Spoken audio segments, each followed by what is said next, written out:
so गाइजहरू हेर्न सक्नुहुन्छ विराट अनमोल दामी छ बिरगन्ज इटरी विराटनगरको गाइजहरू नाइटमा जाने हो र तपाईँले हेर्न सक्नुहुन्छ एकदम क्याबिन त यसको दामी छ कि गाइजहरू म त अरू भन्दा नि यसको सिट पनि हेर्नु क्या कम्फर्टेबल छ क्या सिट सामान राख्ने ठाउँ हेर्नु आमा हो म यो देखेर छक्क खाएँ क्या यो सामान राख्ने ठाउँ यत्रो ठुल्ठुलो हुन्छ आमा हो दामी छ है अब आज बिरगन्जबाट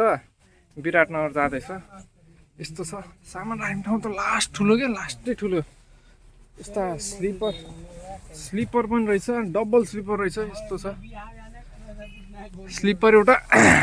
लास्ट सिटमा यस्तो छ होइन अनि यता पनि छ 6 जना सुत्न पायो अरू भन्दा नि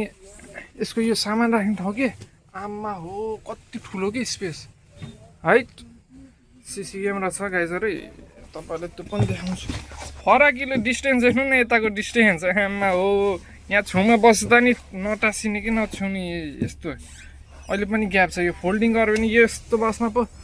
बस यस्तो पो हुनुपर्छ नि सिसी क्यामेरा छ गाइजहरू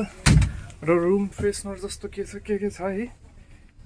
वाइफाईको पासवर्ड छ तपाईँहरूलाई दिइरहेको छु स्पिकर छ गाइजहरू दामी छ यार यस्तो पो बस हुनुपर्छ यार पोखरा बिरगन्जको रुटमा यस्तो हुनुपर्ने हो कि